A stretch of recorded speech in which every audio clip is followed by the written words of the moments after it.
¿Qué tal, hermanos de la Iglesia Bautista Villa de Oreb? Les habla el pastor Eduardo García. El presente video corresponde a nuestra clase de ministerios, lección número 5.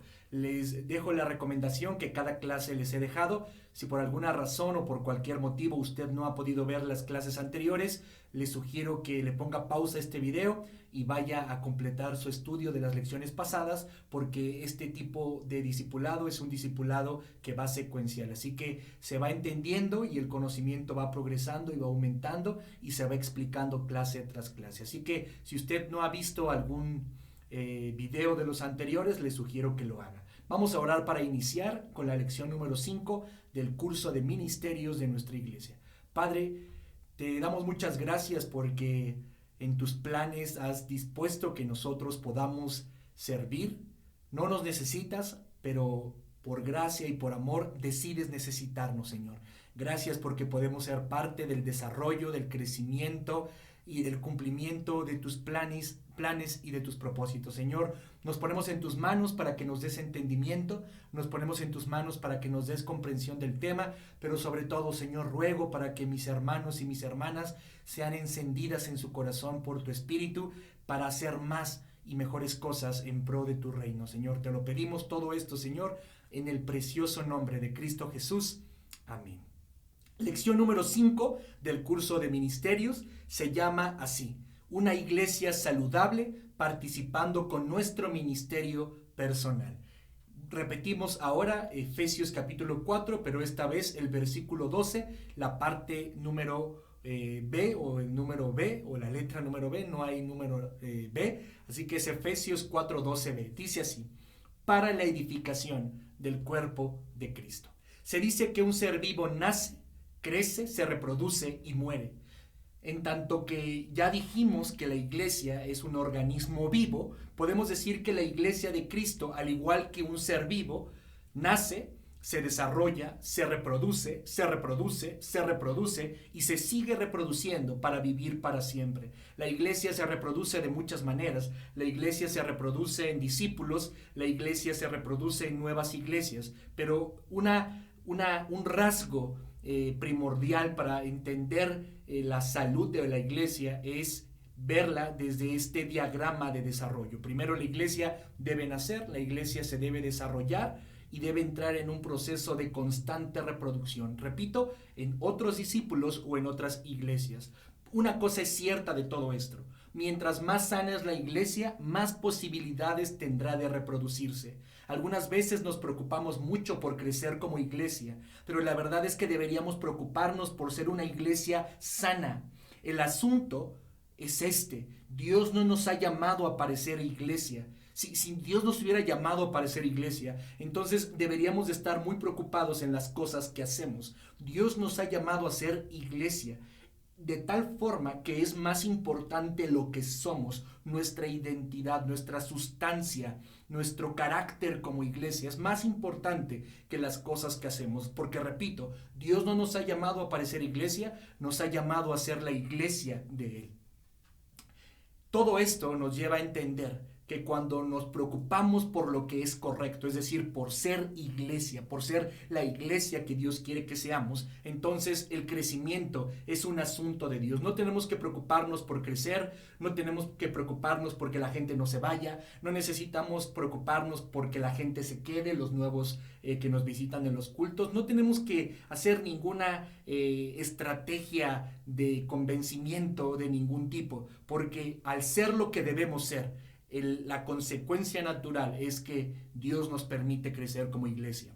Si una pareja no ha podido tener un hijo, por ejemplo, lo más seguro es que tengan algún problema de salud que deben resolver para reproducirse. No se trata de un asunto de práctica matrimonial necesariamente, sino de un problema de salud de sus cuerpos. Una iglesia debe estar sana para crecer integralmente. Veamos el capítulo 4 de Efesios, versículos del 1 al 16, y lo que vamos a entender a través de estos versículos son 5 rasgos de una iglesia sana que dará como consecuencia de forma inmediata un crecimiento de esta misma. Así que, repito, vamos a estudiar Efesios capítulo 4, versículos del 1 al 16 y vamos a estudiar 5 rasgos de una iglesia sana que darán como consecuencia el crecimiento de nuestra iglesia. Primer rasgo, una visión clara. Podemos decir que una iglesia sana es una iglesia que tiene una visión clara. Dice el versículo 1 de Efesios 4, yo pues preso en el Señor, os ruego que andéis como es digno de la vocación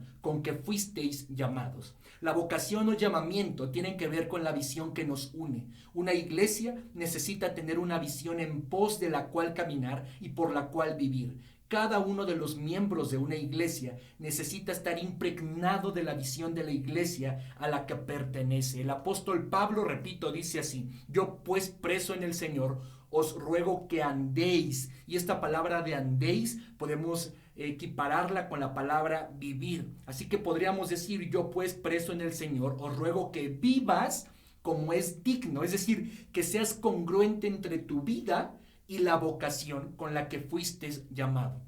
Una iglesia sana es una iglesia que es congruente con su forma de vivir y su forma de llamamiento que Dios ha dado para ella. Entendamos algo, el Señor ha dado una misión a la iglesia y la misión de la iglesia podríamos dividirla en dos partes. Primero, la misión de la iglesia tiene que ver con alcanzar a los perdidos, pero también la misión de la iglesia tiene que ver con capacitar, desarrollar, hacer madurar, hacer crecer a los ya salvados. Esta misión, que se traduce en dos partes, es llevada a cabo o es cumplida por cada una de las iglesias locales de diferentes maneras. Este es el llamado particular que Dios le hace a cada iglesia. Y cada llamado particular que Dios le hace a una iglesia es dependiente de la zona en la que está, del tiempo histórico en el que está, de las necesidades de la gente, de los prójimos que le rodean, dependiente incluso de las mismas personas que pertenecen a la iglesia. Quiero que entienda esto, querida hermana o querido hermano. El Señor nos ha dado una misión general a toda la iglesia del Señor, de todos los tiempos, de todos los lugares y de cualquier lugar en la tierra. La misión es alcanzar a los perdidos y adiestrar, desarrollar, hacer crecer, hacer madurar a los salvados. Ahora, esta misión la llevamos a cabo cada una de las iglesias locales a través de un llamado particular o de una vocación particular que Dios nos ha dado. Y este llamado o esta vocación particular tiene que ver con el carácter, con la identidad particular que Dios nos da como iglesia. Así que para poder ser una iglesia sana, lo primero que tenemos que preguntarnos es cuál es la vocación o cuál es el llamado que Dios nos ha dado como iglesia Villa de Orel. ¿Qué tipo de iglesia Dios quiere que seamos? ¿Qué tipo de iglesia somos? ¿Qué podemos ofrecerle a la gente? Una iglesia sana es una iglesia que entiende su llamado y que entiende su vocación, porque lo entiende y entonces todo lo que hace, todo lo que decide, todo lo que emprende, todas las actividades, todo lo que enseña, todo lo que vive, todo lo que comparte, todo lo que hace, va en relación al llamado y la vocación que Dios le ha hecho de forma particular y también de forma general como iglesia. Repito, cada uno de los miembros de una iglesia necesita estar impregnado de la visión de la iglesia a la que pertenece. Nosotros en nuestra clase presencial habremos de hablar de esto. ¿Cuál es la visión que Dios nos ha dado como iglesia Villa de Orel? ¿Qué tipo de iglesia Dios quiere que seamos? ¿Qué tipo de carácter, qué tipo de dinámica tenemos que tener como iglesia en pro de ser pertinentes al llamado personal y particular que Dios nos ha hecho como iglesia? Así que la primera entonces característica es una visión clara. Segunda característica para ser una iglesia sana, una vida transformada. Una iglesia sana se compone de vidas transformadas. Versículo 2 dice, con toda humildad y mansedumbre, soportándoos con paciencia los unos a los otros en amor. No se puede tener una vida de iglesia sana sin vidas transformadas. No es lo mismo ser un convertido que ser un convencido. La iglesia es una comunidad de personas redimidas, rescatadas, transformadas por Jesús. Solo así se puede vivir en comunidad y se puede vivir de manera sana. Este principio tiene que ver con la necesidad que cada uno de los miembros de una iglesia entienda que las cosas que pasan en la iglesia, dentro de la iglesia, son distintas a las cosas como pasan fuera de la iglesia. Podemos decir entonces que la iglesia es el mundo del revés. Aquí las cosas son distintas. Aquí nos guiamos, aquí decidimos, aquí pensamos, aquí actuamos, aquí resolvemos los problemas, aquí emprendemos cosas, aquí soñamos con cosas, aquí empezamos, tomamos decisiones, aquí hacemos todo lo que hacemos en virtud de los principios, las verdades y los valores que encontramos en la palabra de Dios. No en virtud en lo que estamos acostumbrados a hacer allá afuera. No en virtud de lo que antes creíamos o antes pensábamos o nuestras ideas que teníamos antes. No en virtud a lo que comúnmente hacemos, sino actuamos, nos comportamos, decidimos y vivimos como iglesia, como una comunidad de gente transformada. No puede haber salud en una iglesia si pretendemos seguir viviendo como antes de conocer a Cristo. Una iglesia sana se compone de miembros sanos y transformados, que se atreven con valor a vivir los principios, las verdades y los valores del reino de los cielos. Muchas veces escucho, por ejemplo, decir cosas como, bueno, es que yo no estoy acostumbrado a... Sería bueno preguntarnos, no estás acostumbrado allá afuera a eso, pero aquí las cosas pueden ser distintas, ¿no? A lo mejor allá afuera tenemos el ideal o la idea que quien me la hace me la paga, pero aquí las cosas son distintas. A lo mejor allá afuera es más prestigioso o es más valorado el que es servido, pero acá adentro las cosas son distintas. Allá afuera a lo mejor nos dejamos de hablar, acá adentro nos perdonamos, allá afuera a lo mejor nos pegamos o nos agarramos de las greñas o no sé cómo decirlo, pero acá solucionamos en paz las cosas. Así que, repito, es muy importante entender este principio. Una iglesia sana se compone de miembros sanos que han sido transformados por el poder de Dios en sus vidas. Tercer principio, el principio de la integración. Una iglesia sana se compone de miembros que se integran unos con los otros. Versículos 3 al 6 dice, solícitos en guardar la unidad del espíritu en el vínculo de la paz, un cuerpo y un espíritu, como fuisteis también llamados en una misma esperanza de vuestra vocación, un Señor, una fe, un bautismo, un Dios y Padre de todos, el cual es sobre todos y por todos y en todos. Nadie es un solitario de la iglesia. La iglesia es un cuerpo en donde cada uno depende de las acciones de los demás. Estamos interconectados. Y no solamente estamos interconectados, estamos en interdependencia con los demás. La iglesia es una comunidad que se integra en una unidad compuesta por las individualidades de cada uno de los creyentes. No queremos que todos sean iguales. No pretendemos que todos sintamos, pensamos y vivamos de la misma manera. No es lo que pretendemos. Lo que pretendemos es que cada uno se integre a la comunidad con su individualidad. Eso es hacer indispensable la integración doctrinal, funcional y el sometimiento al liderazgo. Integrarnos tiene que ver con algo más que simplemente estar juntos o reunirnos en el mismo lugar. Integrarnos tiene que ver con por lo menos tres cosas. Número uno, significa integrarnos doctrinalmente, que las cosas que creemos, que las convicciones que tengamos, que aquello que sostenemos como verdades, valores y principios de Dios, sean los valores, principios y verdades de Dios para todos. No, una iglesia sana no puede estar compuesta por una iglesia en la que unos creen una cosa y otros creen otra cosa y otros están confundidos en otra cosa y otros pues como que medio entienden una cosa pero también les suena bien esta cosa. No, una iglesia sana es una iglesia en donde sus miembros en su individualidad están integrados en su comunidad de tres maneras, repito, doctrinalmente, funcionalmente.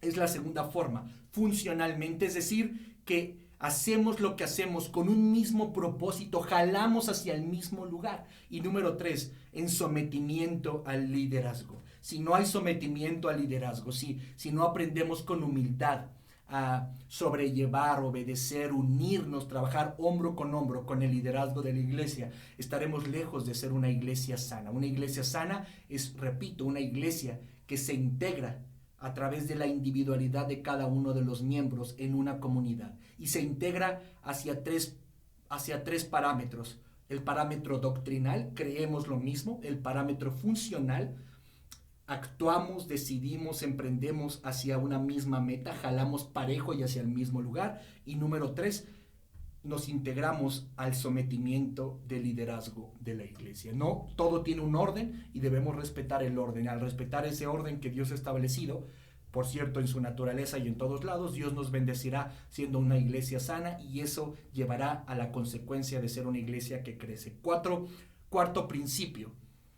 desarrollo ministerial. Una iglesia sana es una iglesia en donde hay un desarrollo ministerial. Versículo 7 en adelante: pero a cada uno de nosotros fue dada la gracia conforme a la medida del don de Cristo, por lo cual dice: subiendo a lo alto, llevó cautiva la cautividad y dio dones a los hombres. Y eso de que subió, ¿qué es? Sino que también había descendido primero a las partes más bajas de la tierra. El que descendió es el mismo que también subió por encima de todos los cielos para llenarlo todo.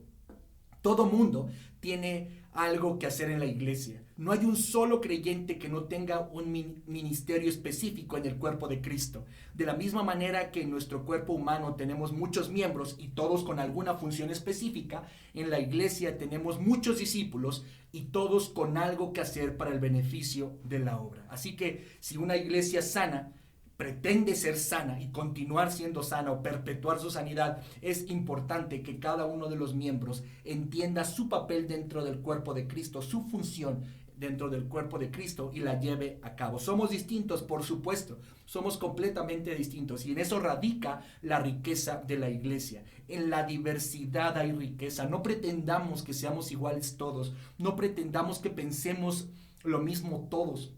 No pretendamos, no querramos, no añoremos con que todos estemos de acuerdo en todas las cosas o en cómo hacemos las cosas. No, hay riqueza en la diversidad, hay riqueza en las diferencias, hay riqueza en los desacuerdos, hay riqueza en los pensamientos diferentes, hay riqueza en las formas diferentes de hacer las cosas, hay riqueza en los dones distintos de cada uno de nosotros. Es un error pretender que todos pensemos, veamos las cosas de la misma manera, hagamos las cosas de la misma manera. No, sí debemos unificarnos en lo importante, en la función, en la doctrina, en el sometimiento al liderazgo, sí, sin perder de vista nuestra individualidad particular y con ello nuestras diferencias, porque repito, la riqueza de la iglesia es la diversidad de sus miembros. Todos tenemos algo que hacer en la iglesia, todos, y en tanto que más personas se suman a la realización de su ministerio personal, la iglesia se ve beneficiada con sanidad. Y por último, quinto principio: sometimiento al liderazgo. Sometimiento al liderazgo. Versículo 11 y 12. Y él mismo constituyó a unos apóstoles, a otros profetas, a otros evangelistas, a otros pastores y maestros, a fin de perfeccionar a los santos para la obra del ministerio, para la edificación del cuerpo de Cristo.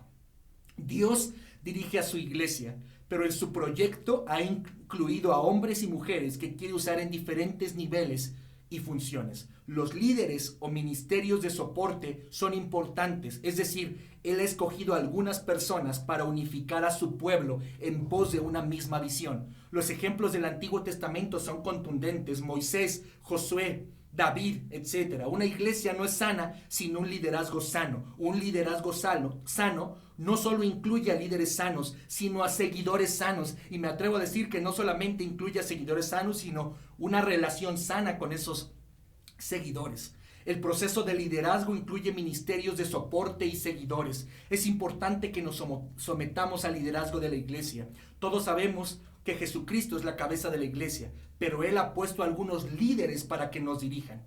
Y es importante comprender esto del liderazgo y no intentar ir en contra de, sino aprender a seguir con humildad, a sumar con humildad al trabajo de los que Dios ha puesto al frente o a cargo de algunos ministerios de la iglesia. Siguiente principio: discipulado. Una iglesia sana se compone de un discipulado activo dentro de ella. Versículo 13. Hasta que todos lleguemos a la unidad de la fe y del conocimiento del Hijo de Dios, a un varón perfecto, a la medida de la estatura de la plenitud de Cristo, para que ya no seamos niños fluctuantes llevados por doquier de todo viento de doctrina, por estratagema de hombres que para engañar emplean con astucia las artimañas del error, sino que siguiendo la verdad en amor, crezcamos en todo aquel que es la cabeza, esto es Cristo. Una iglesia sana Es una iglesia compuesta de discípulos. Y recuerde usted que un discípulo no es lo mismo que un aprendiz. El aprendiz es simplemente la persona que aprende cosas, aprende información. El discípulo es una persona que tiene tanta intimidad con su maestro, que tiene tanta relación y cercanía con su maestro, que irremediablemente hay una transferencia de vida. No es lo mismo ser un creyente que ser un discípulo. Un discípulo es una persona que ha sido formada, transformada en su carácter, dirigida en su desarrollo intelectual, social, moral, espiritual, etc. No solo es un asunto religioso lo que Dios hace en su vida. No solamente Dios le enseña doctrinas correctas, le enseña a ser una nueva persona.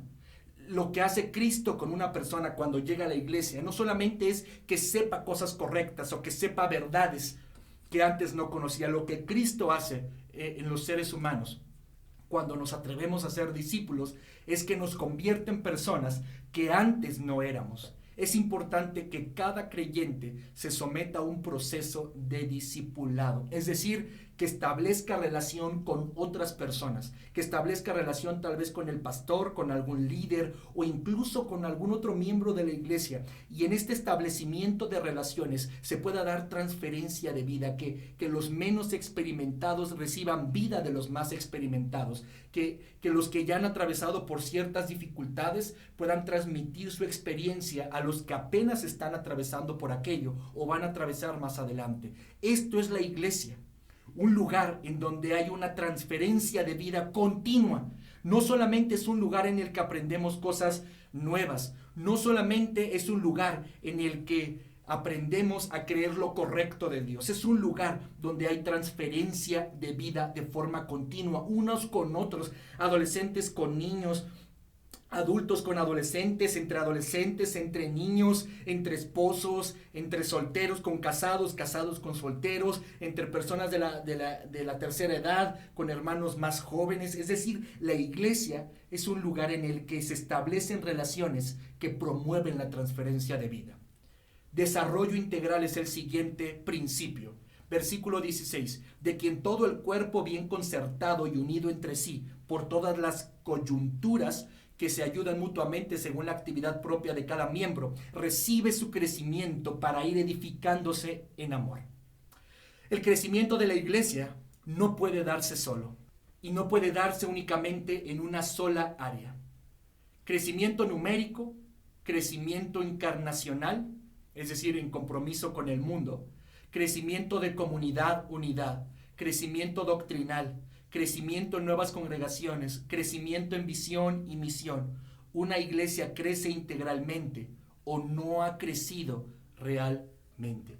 Repito, el crecimiento de la iglesia no puede darse solo, es consecuencia del trabajo y de la entrega de cada uno de los miembros y de la comunidad en general. Y el crecimiento de la iglesia no solamente se puede dar en una sola área.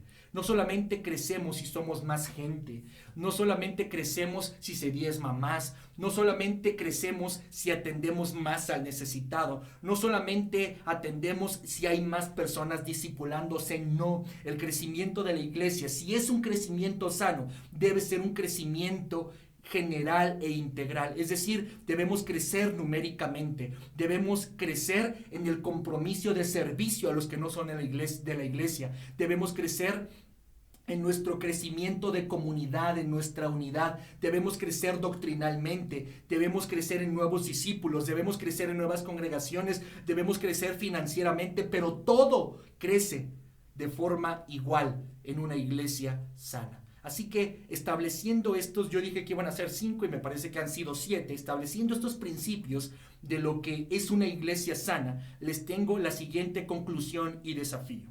Una iglesia sana es una iglesia con discípulos sanos. La pregunta que tal vez me gustaría dejar en su corazón es, ¿cuál de estos 7 u 8 principios que hemos estudiado el día de hoy cree usted que le haga falta para vivir de forma sana y entonces poder aportar a que nuestra iglesia sea una iglesia sana? Repito, ¿qué cree con base en estos 7 u 8 principios? ¿Qué cree que le haga falta a usted para ser un discípulo sano que aporte sanidad a nuestra iglesia y entonces convirtamos a nuestra iglesia en una iglesia sana y por lo tanto una iglesia que crece de forma integral. Le repito los principios: desarrollo integral. Segundo principio, voy hacia atrás, el principio del discipulado. ¿Es usted discípulo? ¿Discipula a otras personas? ¿O es de las personas que no le interesa compartir con nadie? Usted llega, se siente, escucha y se va. Llega, se siente, escucha y se va. Y así semana tras semana, los miércoles, los domingos, pero no tiene interés en compartir vida con alguien más. Le hace falta tener más conciencia de discipulado, es decir, hacer discípulos y ser discípulo de alguien. Tercer principio, hacia atrás. Le hace falta tal vez un poco de sometimiento al liderazgo, tal vez no logra con humildad ver el liderazgo de alguien más y sumarse para trabajar como un solo hombre con esa persona. Hacia atrás me sigo, desarrollo ministerial, es decir, entiende usted que es una persona diferente, integrada a todo un cuerpo, pero que esa diferencia que usted tiene y que usted es enriquece a la iglesia, ¿lo entiende? Siguiente principio, el principio de la integración. Está integrado en las tres áreas de forma doctrinal, está integrado de forma funcional y en el sometimiento al liderazgo. Siguiente principio, una vida transformada. Realmente ha vivido la dinámica de iglesia como una persona que ha sido transformada para el Señor, o a veces se le ha salido su antiguo yo. Realmente ha vivido como quien tiene a Cristo en su corazón, o a veces ha dicho cosas que las hubiera dicho antes de conocer al Señor. Analice eso. Realmente se ha comportado dentro de la iglesia y ha aportado una vida transformada a la iglesia, o a veces se le ha chispoteado. Siguiente y último principio, de atrás para adelante. ¿Entiende usted la visión de la iglesia? ¿Sabe qué tipo de iglesia somos? ¿Sabe cuál es nuestro llamado y la identidad y el carácter que Dios nos quiere dar como iglesia? Le pido, analícese usted a partir de estos 7 u 8 principios y pídale al Señor que le haga ser un discípulo maduro y sano que aporte sanidad a la iglesia Villa de Oreb. Nos escuchamos ahora sí con la parte práctica la próxima semana. Que Dios los bendiga. Les envío un fuerte abrazo y un saludo así de codo desde donde quiera que esté. Oro al Señor para que este curso esté haciendo algo en nuestro corazón, esté cambiando ideas, esté moviéndonos a empezar nuevas cosas y en el regreso de la contingencia poder ser una iglesia más activa y en donde más personas están integradas e involucradas en el servicio. Que Dios los bendiga. Nos vemos.